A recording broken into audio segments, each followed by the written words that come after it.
Selamat pagi Bapak, saya atas nama Mardia Story, kelas A, reguler sore semester 7, ingin menjelaskan isi review buku Sosiologi Terapan yang ke-12,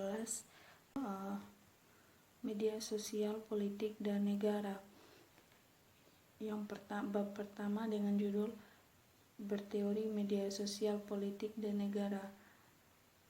Yang pertama adalah apakah media sosial itu dimungkinkan untuk melacak kemungkinan media sosial hingga saat Tim O'Reilly pada tahun 2005 memperkenalkan istilah web 2.0 pada tahun 2005, sedangkan O'Reilly mengklaim web 2.0-nya menunjukkan perubahan aktual di mana kecerdasan kolektif pengguna menciptakan bersama nilai platform seperti Google, Amazon, Wikipedia, atau Craigslist dalam komunitas pengguna yang terhubung, menurut O'Reilly dan Bentley pada tahun 2009. Dia mengakui bahwa istilah tersebut terutama diciptakan untuk mengidentifikasi kebutuhan ekonomi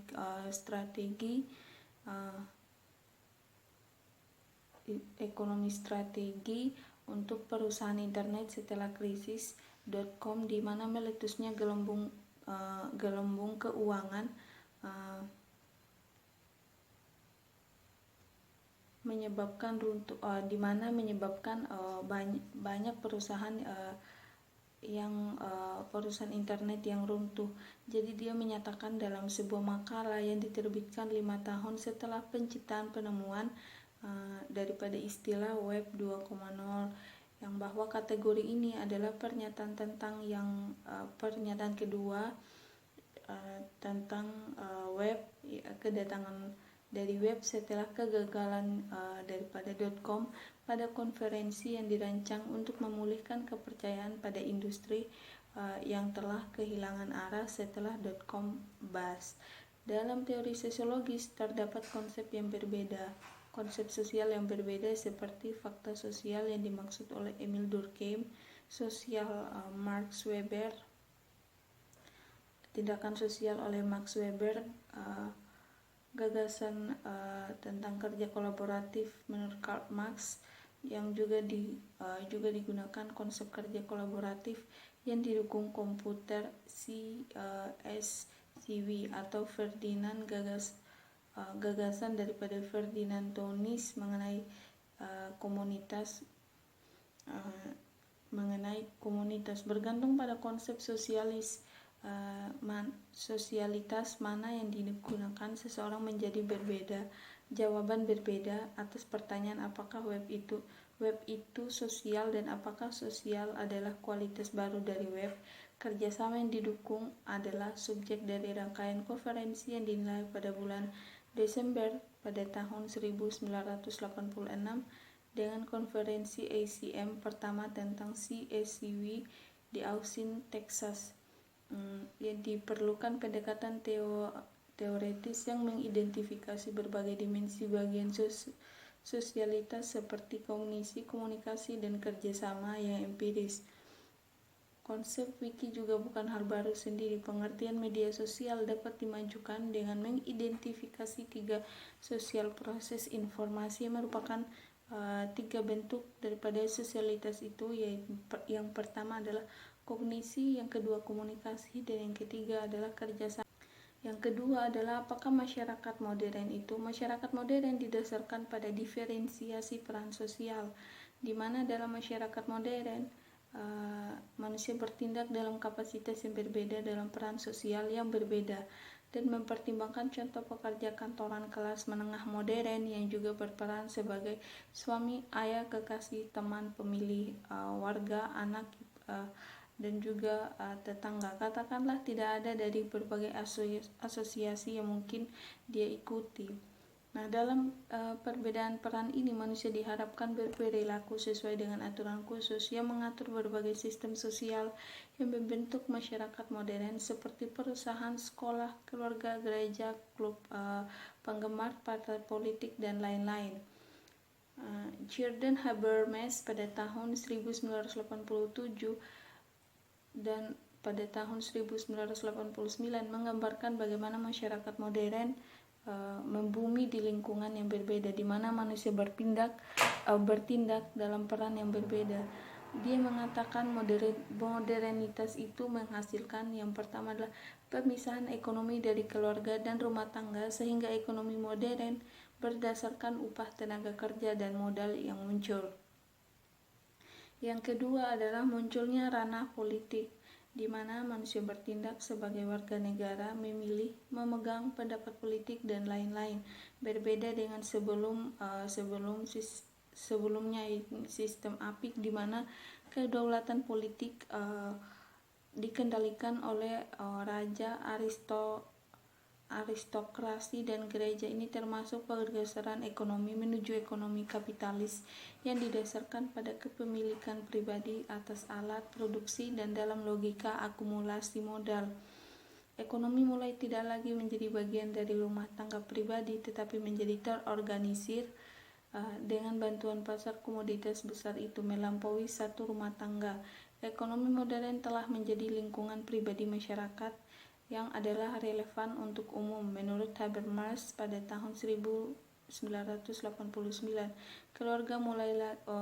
keluarga mulai tidak lagi menjadi ekonomi utama, menjadi lingkup daripada ekonomi utama, tetapi lingkup keintiman dan ekonomi rumah tangga berbasis tentang persalinan reproduksi, di mana terhubung dengan ini adalah pemisahan ruang pribadi dan publik yang didasarkan pada peran tindakan daripada manusia itu, menurut Arendt pada tahun 1958.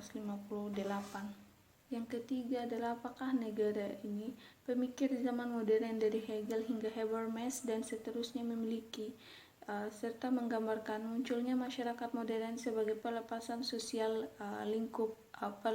lingkup sosial sedemikian rupa sehingga kekuasaan negara dipisahkan daripada kekuasaan ekonomi, dan sedangkan dalam masyarakat feodal kaisar dan aristokrasi mengontrol keduanya secara politik, dan kekuatan ekonomi yang membentuk satu kesatuan.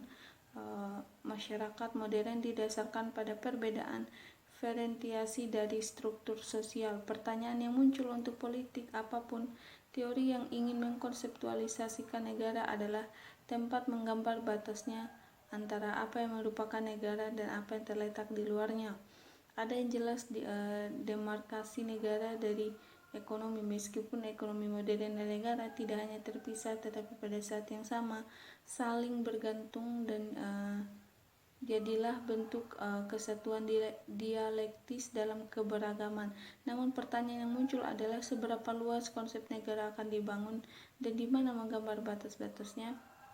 Althusser memiliki konsep negara seluas mungkin sejauh satu secara teoretis mengandaikan diferensiasi negara dari ekonomi. Dia termasuk dalam pengertian negara segala sesuatu yang berdasarkan teori Marxis klasik yang telah diistilahkan sebagai superstruktur. Althusser secara eksplisit mengakui pengaruh Gramsci pada gagasannya tentang negara. Gramsci adalah satu-satunya orang yang bisa melangkah jauh pada jalan yang dia ambil. Dia punya gagasan luar biasa bahwa negara tidak bisa direduksi menjadi aparatur negara atau represif, tetapi dimasukkan karena yang dikatakan adalah sejumlah intuisi dari masyarakat sipil, gereja, sekolah, serikat pekerja, dan lain-lain. Yang bab 2 dengan judul Situs Jejaring Sosial, Demokrasi dan Protes Anti Penghematan. Yang pertama adalah thread yang dibagikan dalam pro-demokrasi dan pergerakan anti-austeritas. Ringkasan pembukaan yang baru saja disajikan menunjukkan bahwa protes terjadi di negara-negara yang mencoba beragam seperti Islandia dan Mesir dalam kerangka waktu 5 tahun yang relatif singkat dari 2008 hingga 2013.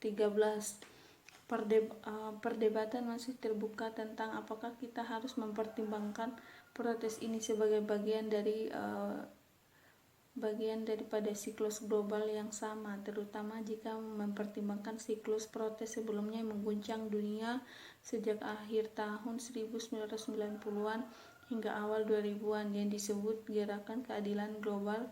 Menurut Della Porta, pada tahun 2007 mulai terlihat di seluruh dunia pada November 1999 selama protes besar-besaran terhadap pertemuan WTO di Sydney berkembang di berbagai tempat di negara di seluruh dunia, tetapi para aktivisnya selalu bertindak dalam kerangka kerja dengan memerangi globalisasi neoliberal yang didukung melalui badan pemerintahan transnasional. Pada saat yang sama, melalui organisasi fora sosial di tingkat global dan regional, aktivis mampu menciptakan ruang untuk mengelaborasi alternatif konkret dan menumbuhkan menjalin aliansi sehingga slogan dunia lain adalah mungkin bisa menjadi realitas. Adalah menghadapi situs jaringan sosial temporal dan relasi dimensi gerakan sosial. Para sarjana gerakan sosial sering menyebutkan bahwa objek studinya adalah hal yang sulit untuk didefinisikan di tingkat empiris, karena gerakan sosial ini bukanlah benda konkret seperti poster yang menyerukan demonstrasi atau subjek yang dapat diraba seperti asosiasi dengan anggota dan kantornya, dan begitu pula sebaliknya gerakan sosial dapat dipahami sebagai proses yang berhubungan dengan masyarakat di berbagai tingkatan. Dan saat membuat konsep gerakan sosial sebagai proses, dua dimensi memiliki peran penting dalam memahami fenomena empiris seperti itu, dimensi temporal dan juga dimensi relasional. Gerakan sosial memang berkembang seiring waktu dan kadang-kadang berkembang pesat berminggu-minggu, dan di lain waktu mereka membutuhkan beberapa bulan untuk berkembang. Dalam beberapa kasus mereka bahkan bertahun-tahun terakhir.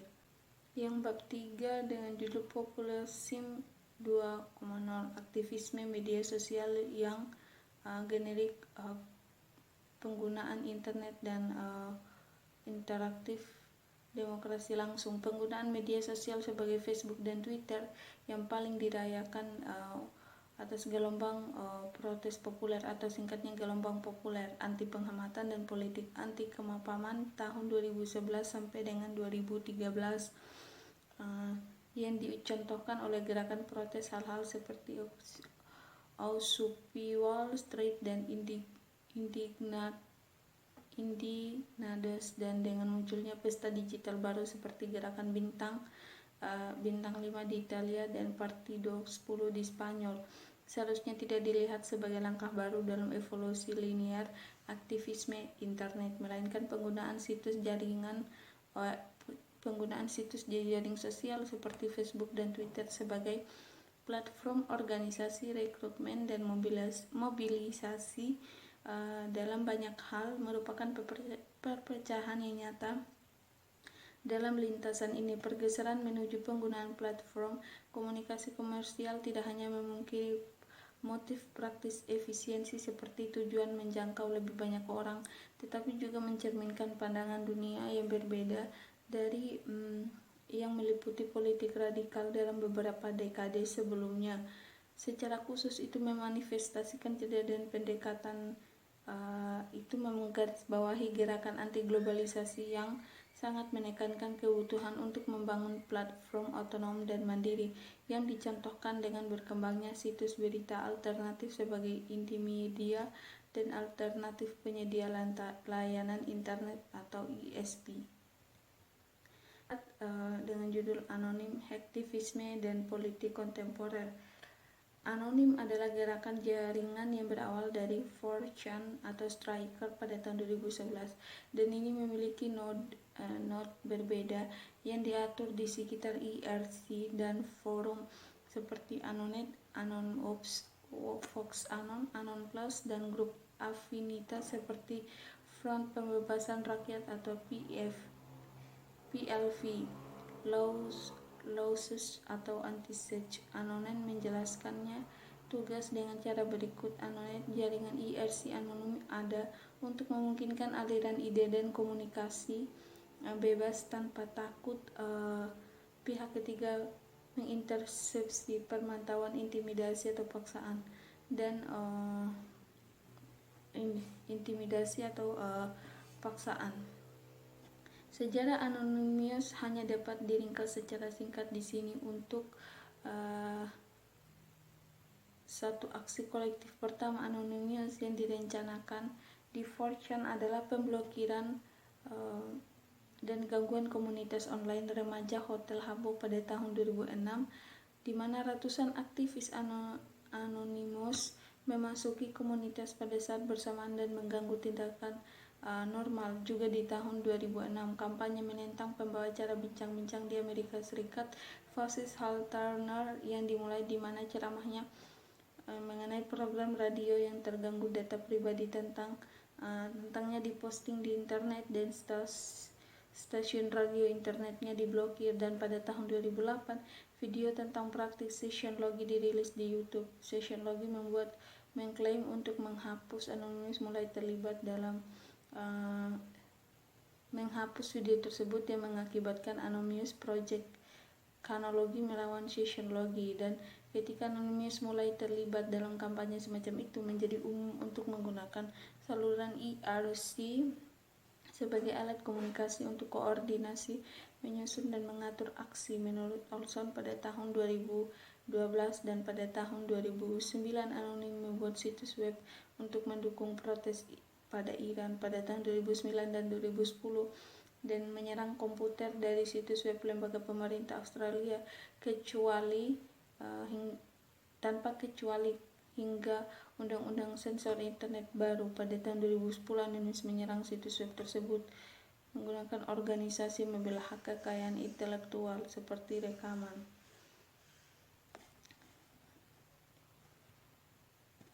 Baik, itu adalah beberapa penjelasan dan hasil analisis dari isi buku review daripada Sosiologi Terapan yang ke-12.